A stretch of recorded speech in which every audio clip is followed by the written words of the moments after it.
En cuanto a la primera pregunta, pues es realmente una cardiopatía, es una anormalidad de las estructuras cardiovasculares o en su función, que puede estar presente desde antes del nacimiento o bien durante el desarrollo de los niños y adolescentes. Y puede ser congénita o adquirida. Hay infecciones que pasan, sobre todo las virales, como ya nos dice el doctor Rodríguez Weber, que pasan la barrera placentaria y van a afectar al bebé en su desarrollo, en su corazoncito y producirnos una cardiopatía. Actualmente las cardiopatías congénitas ocupan el primer lugar de incidencia de malformaciones congénitas. Anteriormente eran las malformaciones del tubo neural, pero con el uso de ácido fólico en la mujer embarazada y que actualmente también se recomienda en el hombre cuando piensa él empezar a reproducirse, se ha disminuido las malformaciones del tubo neural y en cierta medida disminuyen también el problema de las cardiopatías congénitas. Pero en la actualidad 8 a 10 de cada niño que nacen vivos van a ser portador de algún tipo de cardiopatía congénita.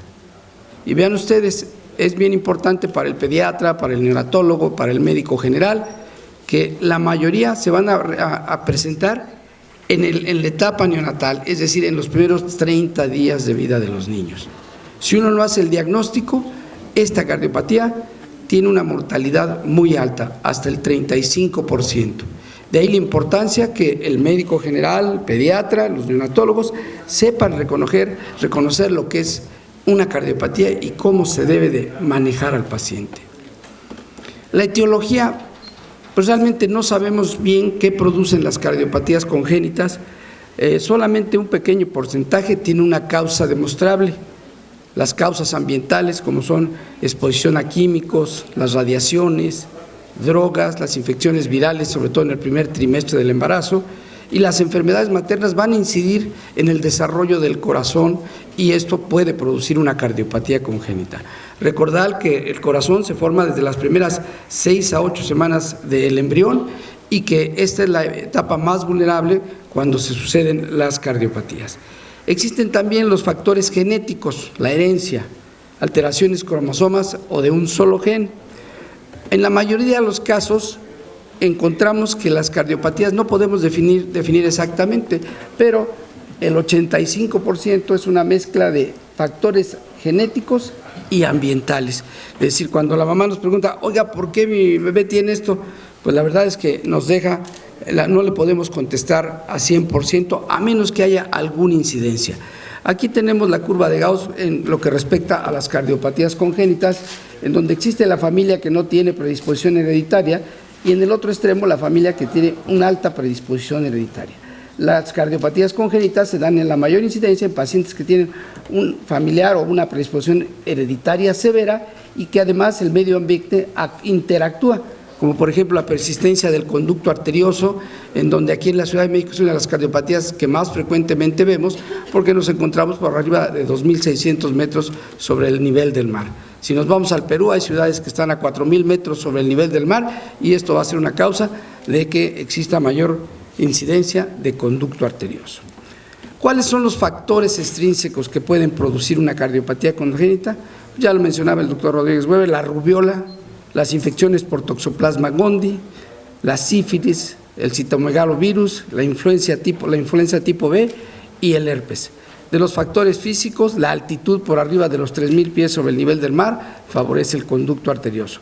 Las radiaciones iónicas, la temperatura y de los medicamentos o farmacológicos que toma la madre, sobre todo hace muchos años se dio el caso de la talidomida, en donde además de producir amelias y problemas de desarrollo en las extremidades de los miembros de los bebés, también producían cardiopatía. La trimetadona, la parametadona, los corticosteroides, el ácido valproico, el litio, que se usa para las crisis depresivas, la aspirina, el plomo, el arsénico, el mercurio, es decir, casi todas las sustancias, la mujer embarazada en el primer trimestre no debe tomar ningún medicamento ni estar expuesta a estos agentes. Las madres que fuman tienen bebés prematuros de muy bajo peso con cardiopatías muy severas. No se diga aquellas que les toman el alcoholismo en la mamá o el uso de drogas, también se ha visto que favorece mucho la incidencia de las cardiopatías congénitas. ¿Cuáles son los factores maternos que se han visto que se encuentran más asociados a una cardiopatía? Pues en primer lugar, como todos ustedes, la epidemia que estamos viviendo en el mundo y aquí en México sobre todo, somos uno de los países, el primer lugar con gente joven que padece diabetes mellitus de tipo 2, y esta, si se presenta en la madre, puede producir obstrucción a la salida del ventrículo izquierdo, transposición de los grandes vasos, comunicación interventricular. El lupus eritematoso, que también se ve mucho más frecuente en las mujeres jóvenes, puede producir bloqueo auriculoventricular, pericarditis, fibrosis endomiocárdica. La rubiola, ya decíamos, produce la persistencia del conducto arterioso. Si una mamá sufre contacto con el virus de la rubiola en el primer trimestre del embarazo, tiene un alto porcentaje que va a presentar una cardiopatía como el conducto arterioso o la estenosis pulmonar y derramas. El alcoholismo, ya decíamos, se asocia sobre todo con estenosis pulmonar y comunicación interventricular. El litium para las crisis depresivas produce enfermedad de Epstein, que es una malformación de la válvula tricúspide, una implantación baja de la válvula tricúspide. La aspirina, que algunos dicen, no va a pasar nada, tómate una aspirinita. Bueno, en los niños, en el feto, puede producir hipertensión pulmonar, que va a ser un problema posterior al nacimiento. Y las infecciones por virus, sobre todo el Coxsackie-B, que produce las miocarditis en útero y que el pronóstico se complica mucho para su tratamiento. Existen muchos estudios en donde se demuestra que los hijos de padres con cardiopatía congénita tienen mayor incidencia de desarrollar enfermedad. Si tenemos un familiar, un consanguíneo que tiene una cardiopatía, el familiar que vaya a tener un bebé tiene de 2 a 5% mayor probabilidad después de haber tenido un bebé con cardiopatía congénita. Y si el segundo bebé está afectado, pues ya es del 10 al 15%. Entonces, lo importante aquí es determinar y prevenir. Hay que revisar muy bien, 5 a 8% de los pacientes tienen alteración genética y se asocia mucho a cardiopatía congénita. Ya sabemos la trisomía 21, por ejemplo. 2 a 3 están relacionados con defectos genéticos y una gran variedad de síndromes con herencia autosómica dominante o autosómica recesiva o bien ligada al sexo. Vean ustedes cuáles son los síndromes genéticos que más frecuentemente encontramos en nuestros pacientes con cardiopatía. El síndrome de Down, que produce canal auriculoventricular, la comunicación interventricular, PCA o bien hasta tetralogía de Fallot. El síndrome de Turner, que se asocia con coartación de aorta. El síndrome de Noonan, que produce estenosis pulmonar, hipertrofia septal asimétrica. El síndrome de Marfan, los niños con síndrome de Marfan tienen prolapso de la válvula mitral, aneurisma de la válvula, insuficiencia aórtica. La trisomía 18 y la trisomía 13, pues el 90% de estos niños que hagamos el diagnóstico del fenotipo de trisomías va a tener algún tipo de cardiopatía y hay que investigarlos desde el momento en que nacen, o si se detecta la anomalía in útero, desde ese momento debemos de hacer un diagnóstico. 40% de los niños con cardiopatía congénita van a tener anomalías extracardíacas, como este caso que tenemos aquí, un bebé que se operó de conducto arterioso, tenía una ausencia de conducto auditivo externo. Este es un caso de una comunicación interauricular con hemivértebras, un síndrome de Batten. Y entonces, cuando ustedes vean un defecto en el fenotipo, pues pensar mal, y las malformaciones renales también se asocian mucho a las cardiopatías congénitas. Entonces, si le detectan algo en su riñoncito, en su tórax, en el fenotipo, bueno, hacer una investigación exhaustiva de su corazoncito del bebé para poder determinar qué está pasando. Recordar que para hacer el diagnóstico o tener la sospecha de una cardiopatía, debemos de pensar por la incidencia en que se presentan las diferentes patologías. Y como todos ustedes saben, aquí en México, por la altitud, el conducto arterioso persistente es la cardiopatía que más frecuentemente vemos. Es una cardiopatía que diagnosticada a tiempo se resuelve al 100%. El ventrículo izquierdo hipoplásico, esta es una cardiopatía grave, es de las que mayor, es más, aquí en México tiene una morbimortalidad del 100%. Se puede hacer el diagnóstico desde los bebés están in útero, pero actualmente no es mucho lo que les podemos ofrecer aquí en México a los pacientes con ventrículo izquierdo hipoplásico. La coartación de aorta, que los bebés nacen normales, están en el cunero, se van de alta a su casa, se cierra el conducto y se ponen graves. Entonces pensar, y con solo la la determinación de los pulsos, como veremos más adelante, se va a poder hacer el diagnóstico. La transposición de las grandes arterias, el ventrículo único y la comunicación interventricular son de las patologías que debemos pensar cuando vamos a ver más adelante cuáles son los síntomas que nos pueden producir esta cardiopatía. De los 8 a los 30 días sigue siendo el conducto arterioso, ventrículo izquierdo hipopásico, la tetralogía de Fallot, que esta se va a manifestar por cianosis, la transposición de los grandes vasos, que a veces es muy difícil hacer el diagnóstico clínico, aún con el ecocardiograma, con todos los elementos que actualmente tenemos, pero debemos de sospecharla y debemos de investigarla. La coartación de aorta, la comunicación interventricular, la atresia pulmonar, la atresia tricuspidia, la enfermedad de Epstein y la colección anómala de venas pulmonares. Esta es una incidencia en el Children de Boston, en donde es un hospital de concentración, y ellos su principal patología que ven es la transposición de los grandes vasos. Después le sigue el ventrículo izquierdo hipoplásico, la coartación de aorta y en este orden, la tetralogía de Fallot, la atresia pulmonar, la CIB, el conducto queda muy atrás porque ahí en Boston están a nivel del mar prácticamente. Pero siempre hay que pensar, de acuerdo al lugar donde estemos, cuál es la incidencia de las patologías para llegar a un diagnóstico. ¿Cómo vamos a hacer el diagnóstico? ¿Cómo se realiza una detección temprana? La disnea, que en los niñitos, en los bebés, es la dificultad a la alimentación. El bebé tiene hambre, no puede seguir comiendo porque no tiene suficiente aire para hacer el esfuerzo de comer, que es el máximo esfuerzo que realizan los bebés. La ausencia de pulsos en miembros inferiores, que esto es muy fácil, no necesitamos el eco, no necesitamos el electro, nada más, sino palpar los pulsos arriba en las extremidades superiores e inferiores y uno puede sospechar el diagnóstico de coartación de aorta. La presencia de arritmias, que en los niños es bien frecuente las arritmias, el 5% de la población de bebés tienen algún tipo de arritmia, desde arritmia sinusal, taquicardia supraventricular, son muy frecuentes las arritmias en los bebés. ¿Cuáles son los síntomas más frecuentes que vemos en los lactantes y escolares? Bueno, en los lactantes escolares ya encontramos que cuando tienen una cardiopatía, como su corazoncito no complementa las demandas para el crecimiento y el desarrollo, es decir, está en falla cardíaca, van a tener retraso en el desarrollo pondoestatural. Son bebés que al tener un cortocircuito los pulmones tienen mayor flujo y va a producir infecciones respiratorias frecuentes, ¿sí? Hay niñitos ya más grandes, los escolares, que pueden tener síncope por la presencia de alguna arritmia o el detectar anormalidades del ritmo cardíaco, pues todo esto nos va a hacer sospechar en una cardiopatía congénita. Vean ustedes, la auscultación debe realizarse en todos los niños de todas las edades y determinar, ¿tiene soplo? Sí, o no tiene soplo. Y eso es muy sencillo, con el estetoscopio que todos tenemos podemos hacer esta simple detección. Y bueno, recomendamos más o menos, no tiene soplo o tiene soplo. Y no cambió, ahí está.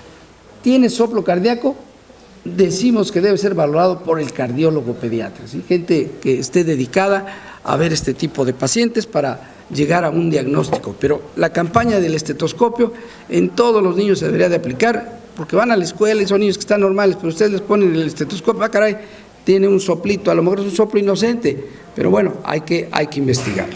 Y vamos a ver la siguiente. ¿Cuáles son los tipos de soplo que existen? Existen dos tipos de soplo fundamentalmente: los soplos inocentes o funcionales, que el 70% de los niños lo pueden presentar y puede no representar ninguna patología. Y los soplos orgánicos, que ocurren en el 30% de los niños, y esto sí ya amerita mayores estudios. ¿Cómo se define un soplo inocente? Bueno, el soplo inocente se define como un ruido agregado a los ruidos cardíacos de alta tonalidad, de intensidad grado 2 de 6, sin irradiaciones. Es decir, únicamente lo hay uno en el parasternal izquierdo o en el mesocardio, pero no se va al foco mitral, no se va al foco aórtico. Disminuye con los cambios de posición, de tener acostado al bebé, en ponerlo en posición sedente, disminuye el soplo. Y como ya decíamos, estos soplos no representan patología cardíaca, pero se debe de descartar porque pueden producir alteraciones que posteriormente pueden llegar a afectar al bebé. ¿Qué es un soplo orgánico? Bueno, pues ya es un soplo de mayor tonalidad, de intensidad grado 3 de 6, Tiene irradiaciones, los soplos de la mitral se van a la axila, los soplos aórticos hacia el cuello, y no se modifican con los cambios de posición. El soplo de la comunicación interventricular, todos saben que se irradia en barra en el tórax, y esto va a representar patología cardíaca, y hay que hacer mayores estudios para corregir el problema y poderle resolver el problema a los bebés. ¿Cómo vamos a realizar el diagnóstico? Bueno, siempre la historia clínica es la piedra de toque. Hay que hacer un interrogatorio adecuado, cómo fue el embarazo, toda la evolución del bebé desde que la mamá supo que estaba embarazada, la atención prenatal, todo ese tipo de cosas. Después la exploración física, y sigue siendo piedra angular tanto la radiografía de tórax para ver el tamaño del corazón, el electrocardiograma de 12 derivaciones. Actualmente hay unos parchecitos y es muy fácil, que no molesta a los bebés, y se puede tomar en recién nacidos, en bebés prematuros. A todos podemos hacerles un electrocardiograma de 12 derivaciones que nos dará información muy importante. Y uno de los piedras angulares para el diagnóstico que ha venido a revolucionar la medicina, pues es el ultrasonido, como ustedes saben, lo usamos para todo. Y el ecodoppler actualmente es el que tiene una alta sensibilidad y especificidad para llegar a un diagnóstico en los niños que puedan ser portadores de alguna cardiopatía. Dentro de los estudios complementarios que se pueden indicar para investigar una cardiopatía congénita, en los niños ya mayorcitos, aunque también desde recién nacidos, podemos hacer un monitoreo de la frecuencia cardíaca para las arritmias, el Holter de 24 horas. En los niños ya mayores, la prueba de esfuerzo, como se muestra aquí un niño operado de CIB, y la medicina nuclear, tanto como la resonancia magnética. Cada día los equipos son de mayor resolución y pueden hacernos un diagnóstico exacto de la cardiopatía. El cateterismo cardíaco sigue siendo el estándar de oro con el cual vamos a tratar a nuestros pacientes. Ya no lo usamos tanto como diagnóstico, sino que en la actualidad es más terapéutico, es decir, vamos a corregir las cardiopatías mediante el cateterismo cardíaco. Vean ustedes, en lo que respecta a la exploración, debemos de palpar los pulsos en todos los bebés, tanto en la parte superior, en los brazos, como en las piernas. Los pulsos deben ser homócrotos y sincrónicos. Si ustedes palpan pulso aquí en los brazos, si no palpan pulso en las extremidades inferiores, pues ya sabemos que tiene una coartación, ¿verdad? ¿Por qué? Porque es la que produce una obstrucción en la arteria aorta a nivel del istmo de la aorta.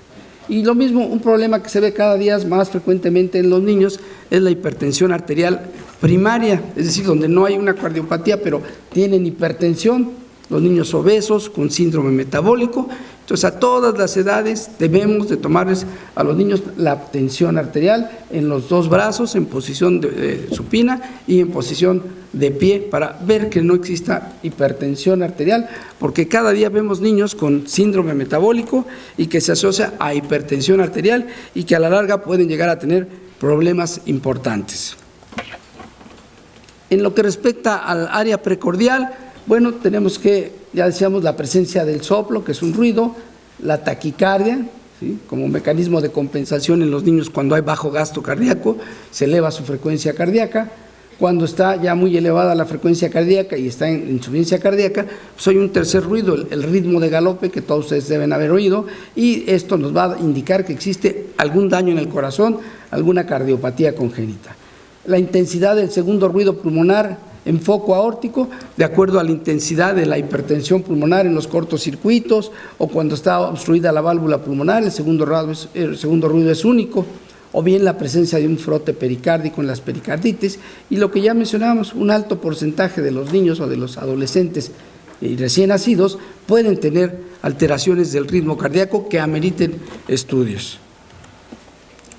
Cuando el corazón está crecido, pues vamos a encontrar que el precordio es prominente, hiperdinámico, y que el choque de la punta, en lugar de estar en el quinto espacio intercostal, línea medio clavicular, se va a la línea axilar media y en el sexto espacio intercostal, y de esta manera ustedes ya pueden hacer el diagnóstico de que el corazón está crecido y entonces investigar más en su paciente. En lo que respecta a la exploración de campos pulmonares, la polipnea y la taquipnea es un signo también a veces de las cardiopatías. Entonces, niño que está polipneico, 30, 60 respiraciones por minuto, bueno, hay que ver qué está pasando. Si ponemos el estetoscopio en los campos pulmonares, pues cuando hay falla cardíaca se produce edema pulmonar y esto nos lleva a que haya estertores subcrepitantes, roncantes, sibilancias. O bien, si hay un síndrome de condensación, pues hay ausencia de ruido respiratorio, un derrame pericárdico, fundamentalmente un derrame pleural, quiero decir, y de esta manera podemos ya sospechar que existe una cardiopatía. En lo que respecta a la insuficiencia cardíaca derecha, en los adultos es muy fácil distinguir, tiene una falla del ventrículo izquierdo, una falla del ventrículo derecho. En los niños es un poquito más difícil, pero se manifiesta la falla derecha por ingurgitación yugular, la presencia de hepatomegalia, edema de manos, pies y sacro, sobre todo en los sitios en que el bebé está de decúbito es donde se acumula el edema, y ya cuando están en falla cardíaca franca derecha, pues el bebé está hinchado de sus ojitos, del sacro, por todos lados tiene edema, tiene líquido este bebé y es una urgencia. Este síntoma que es la cianosis, que es la coloración azulosa de conjuntivas y tegumentos, es un signo de alarma. Debemos de estar al pendiente. Ustedes ven que un niñito tiene cianosis, cuidado, es una cardiopatía grave, se asocia a soplo, está con datos de falla cardíaca, no está con datos de falla cardíaca. Cuando la cianosis perdura más de 4 meses, 6 meses, se hacen los dedos en palillo de tambor. Aquí tenemos el ejemplo de un bebé de 8 meses con los deditos ya en vidrio de reloj o de tambor, con una cianosis importante. Sobre todo la cianosis la podemos observar en las manos, en los pies, en las mucosas de la conjuntiva oral. Y si tenemos cianosis, esto quiere decir que el bebé tiene su saturación por abajo de 63%. Normalmente la saturación aquí en el Distrito Federal es de 93 o más para arriba. Entonces, está desaturando y esto es un problema que hay que poner atención y hacer el diagnóstico adecuado para darle el tratamiento. ¿Cuáles son los tipos de cianosis que podemos encontrar en los bebés? En primer lugar, la cianosis cardíaca por cortocircuitos de derecha a izquierda, la pulmonar por lesiones obstructivas de derrame pleural, neumonía, etcétera. A veces que se asocian los problemas cardíacos y pulmonares, es una cianosis mixta. Y hay otra cianosis que no es tan grave, que es la periférica, que es por vasoconstricción de las extremidades, y esta podemos observarla sobre todo en los recién naciditos, las primeras 48, 72 horas, pero no hay ningún otro signo. No hay soplos, la auscultación cardíaca es normal, los campos pulmonares normales, hay que observarlo y esta tiende a desaparecer conforme el bebé va creciendo. Existe una prueba que se llama de la hiperoxemia, en donde se toma una gasometría y si encontramos que la gasometría de la PaO2 está por abajo de 60, que puede ocurrir tanto en las lesiones por hipoventilación alveolar, por alteraciones de la ventilación periférica o por cortocircuito de derecha a izquierda, va a estar desaturado el bebé, ya decíamos la cianosis por abajo de 63, ¿no? Pero las cardiopatías dependientes de conducto arterioso, como la atresia pulmonar, el VEI hipoplásico, la coartación de aorta, si uno les aplica oxígeno al 100%, podemos hacer que se cierre el conducto arterioso y de esta manera complicar mucho las cosas. Mejor debemos de estudiarlo, pero en los lugares donde no haya más, bueno, pues se puede intentar hacer la prueba de hiperoxemia para determinar si el bebé tiene algún problema de cardiopatía congénita. La radiografía de tórax se debe de tomar en todos los bebés que sospechemos que tienen algún problema en su corazoncito, y nos va a decir hacia dónde está el ápex, porque en las cardiopatías normalmente está hacia la izquierda, en la línea medio clavicular, pero hay cardiopatías que tienen dextrocardia o el ápex a la derecha. Nos va a ver cuál es el grado de cardiomegalia. Recordar que normalmente la silueta cardíaca no pasa el tercio interno de las clavículas, ¿sí? Normalmente debemos de tomar la radiografía que esté en el 8º espacio intercostal para que la cardiomegalia sea valorable. Si la tomamos en el 5º espacio, cuando el bebé expiró, se ha hecho el aire fuera, pues puede haber algo que simule que hay cardiomegalia. Entonces tenemos que tener mucho cuidado y esto depende mucho del técnico radiólogo que nos toma la radiografía, porque tiene que agarrar al momento en que el bebé inspira y ahí en ese momento tomar la placa. Si la toma en expiración, puede salir como que está cardiomegalia. Y el otro punto es que esté bien tomada, que no esté rotada, ver siempre las clavículas, que estén simétricas, los diafragmas en el octavo espacio intercostal, y de esta manera nos va a ayudar a hacer el diagnóstico.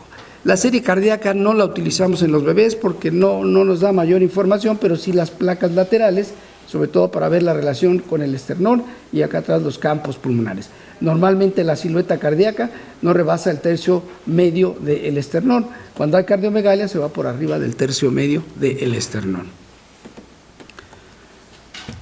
Existe una clasificación de las cardiopatías en relación a la radiografía y el flujo pulmonar, y aquí hay dos tipos: las que no tienen cianosis, que son los cortocircuitos de izquierda a derecha, y estas cardiopatías son las que más frecuentemente observamos, como son la persistencia del conducto arterioso, la comunicación interauricular y la comunicación interventricular. Aquí tenemos un bebé de 2 meses con gran cardiomegalia, edema pulmonar, un paciente con conducto arterioso. Acá en este otro lado tenemos una pulmonar prominente, hiperflujo pulmonar y cardiomegalia, una comunicación interventricular con hipertensión pulmonar. Y el otro grupo es cardiopatías con flujo pulmonar aumentado, pero que están cianóticos, la saturación por abajo de 63. Y ahí, fundamentalmente, en el recién nacido hay que detectar drenaje anómalo de venas pulmonares, transposición de los grandes vasos, ventrículo único sin estenosis pulmonar, tronco arterioso. Pero vean, es cianosis con la radiografía con flujo pulmonar aumentado. Ahorita vamos a ver el otro gran grupo de cianosis con flujo pulmonar disminuido. Y aquí tenemos un ejemplo de un bebé con una cardiomegalia globosa, pedículo angosto, con cianosis, un soplo a nivel de foco pulmonar, es una transposición de los grandes vasos.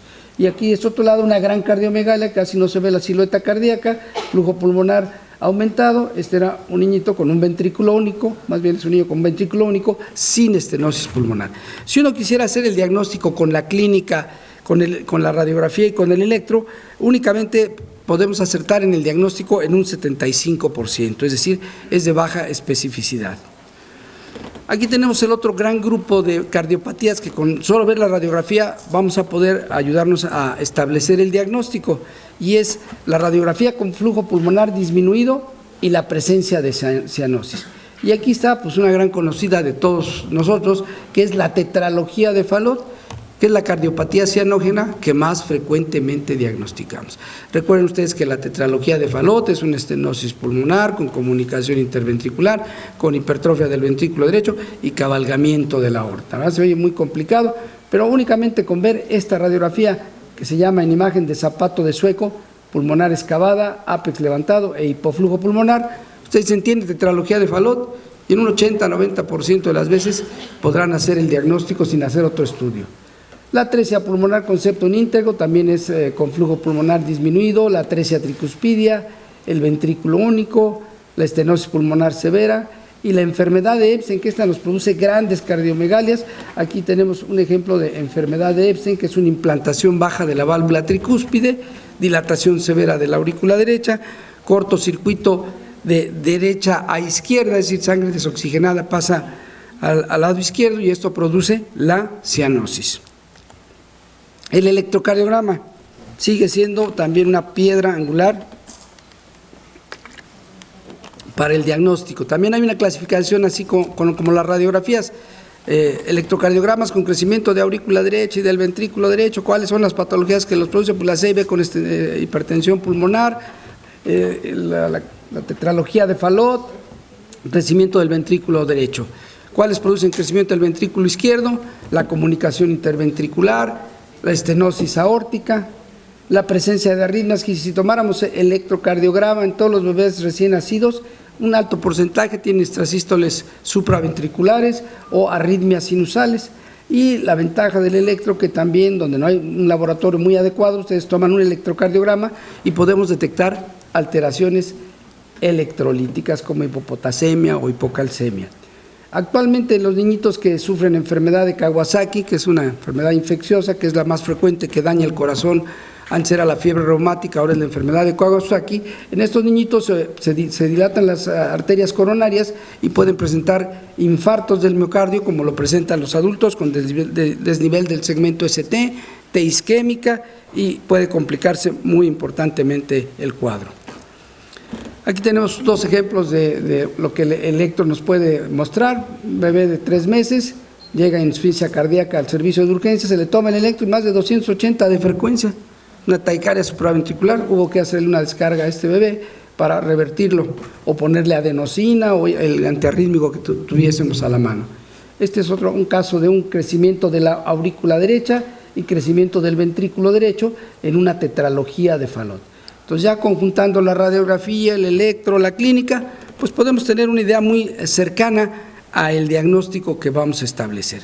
Pero la realidad es que lo que hace ya realmente el diagnóstico es el ecocardiograma, y de en cualquiera de sus modalidades, desde el modo E, que empezó en los años 70, o el modo bidimensional, después ya vino el Doppler pulsado, continuo y acolor. Podemos hacer el diagnóstico desde que los bebés están in útero, el transesofágico, de esfuerzo, y el tridimensional, que desgraciadamente aquí no se mueve, siempre sucede en las presentaciones, que, a ver, ¿está alguien ahí? A ver si puede jalar el video del eco. ¿Sí? Así nos vamos, bueno, órale. Bueno, la tomografía computarizada se inició hace 3 décadas, como ya mencionábamos, es en la actualidad de gran rapidez y alta resolución, y va a producir imágenes tridimensionales y va a valorar la anatomía y la función. Casi son como las imágenes que obtenemos con la angiografía. Actualmente pues sigue siendo el estándar de oro el cateterismo cardíaco, fundamentalmente terapéutico, cierre de CIA, PCA, valvuloplastía, stent, el grado de hipertensión pulmonar, mapeo del haz de His, duda anatómica. Estos pues tienen una morbimortalidad, entre menos pesa el bebé, mayor riesgo tiene porque hay que intubarlo, hay que sedarlo. De aquí se desprendió una nueva subespecialidad en la cardiología, que es la cardiología intervencionista para resolución de los problemas congénitos y adquiridos del corazón. Y se define como el tratamiento en la sala de hemodinamia de las lesiones cardíacas congénitas o adquiridas mediante uso de catéteres especialmente diseñados para resolver diversas patologías que las podemos agrupar en estenosis, cerrar o crear comunicaciones y ablación de haces anómalos en las arritmias. El problema es que es un estudio caro, que los equipos son muy caros, pero actualmente ya hay en muchos lugares este tipo de equipos donde se pueden realizar estos estudios. Esto empezó desde hace muchos años y en 1937 Pereiras y García reportaron la primera angiocardiografía en niños. Esto fue en los archivos de La Habana de 1937. Y vean ustedes, en 1953 Rubio y Álvarez hicieron la primera valvotomía pulmonar aquí en México y la reportaron también en los archivos del Instituto de Cardiología. Después, en 1988, la American Heart Association mostró interés en este tipo de procedimientos para la corrección de cardiopatías y bueno, de ahí en adelante se han desarrollado múltiples técnicas para corregir, cerrar o abrir conductos. Tenemos actualmente lo que se llaman los stents, que se utilizaban antes solamente en los adultos para abrir las arterias coronarias, ahora los usamos para abrir las estenosis de rama, las obstrucciones de venas pulmonares y sistémicas, la coartación de aorta y la recoartación. En el Zenning, que fue una operación utilizada para la transposición de los grandes vasos, pues podemos abrir ahí cuando se estenosan las venas pulmonares. O bien los tubos de ventrículo derecho a tronco arteria pulmonar en los casos de Rastelli, o bien cuando hay una cardiopatía que depende del conducto, como es el V hipoplásico, podemos poner un stent para que no se cierre el conducto y de esta manera resolver el problema. En la actualidad, vamos a ver ya rápidamente 2 casos más porque me dejaron muy poquito tiempo y los videos no se mueven aquí. Bueno, la CIA, como decíamos, es un cortocircuito de izquierda a derecha, la más frecuente es la ostium secundum, como vemos aquí, tiene buenos bordes en la parte superior, en la vana parte inferior, y aquí empezaron a hacer los cierres con el dispositivo de Amplatzer, en Estados Unidos ya está aceptado, y está hecho de un material que se llama nitinol, que no produce reacción. Este es el equipo con el que cerramos la sella, una camisa para introducir, una camisa larga que lleva dentro el dispositivo de Amplatzer cerrado, y si funciona esto, este es un caso clínico en donde es un niñito que tiene un bloqueo de rama derecha, crecimiento del ventrículo derecho, cardiomegalia. Este es el eco preoperatorio, en donde se ve una comunicación interauricular ostium secundum con buenos bordes. Y este es el cateterismo cardíaco, que en otras computadoras sí se mueve, pero esta no se mueve. Entonces, primero hacemos un angio en la vena pulmonar superior derecha, demostramos la CIA, después ponemos un balón de Inoue para determinar el tamaño exacto de la CIA.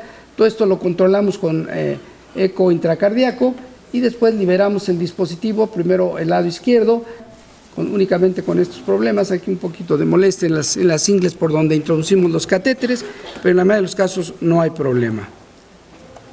Bueno, aquí está un cierre de PSA en obvio de tiempo. Vamos a darle un brinco a esto.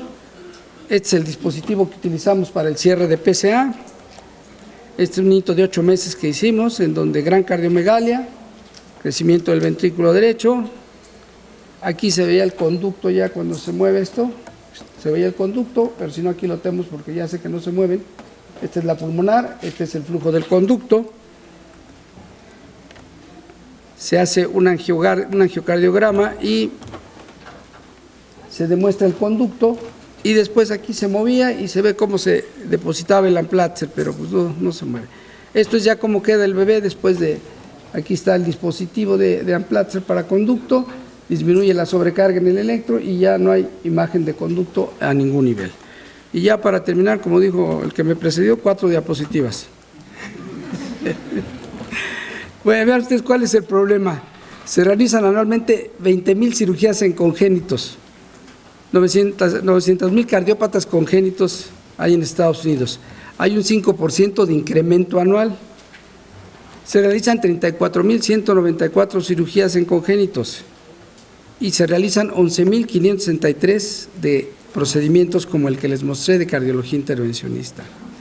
Aquí en México, en el siglo XXI y los demás hospitales que cuentan con las salas de hemodinamia, existe un promedio anual de cirugías de 275, de 1,132 quiero decir, 275 son niños, el 8.3 de los adultos operados por cardiopatía congénita, es decir, ya hay adultos que llegan a la edad adulta y que tienen que ser corregidos. Y se realizan aproximadamente 100 procedimientos intervencionistas y de estos 65 son niños y 35 adultos. El futuro que viene, diagnóstico genético de las cardiopatías, la prevención biogenética, la ingeniería genética, miniaturización de las imágenes, el equipo, y va a haber implantes de stent bioabsorbibles, y se hace ya actualmente la corrección de algunas cardiopatías in útero con estas técnicas, por ejemplo, de estenosis aórtica, que se realiza el diagnóstico in útero, se puede puncionar, llegar a la válvula aórtica y darle con un baloncito dilatarla. Hay 32,000 casos nuevos cada año en Estados Unidos, 1.5 en el mundo, y 15,000 casos aquí en México podemos detectar, y 5,000 requieren retención urgente, no estamos yendo adecuado. Y por así la última, bueno, pues recordarles que el diagnóstico oportuno en las diferentes etapas de la vida, inclusive en útero, con los métodos actuales permiten un manejo exitoso, médico, quirúrgico.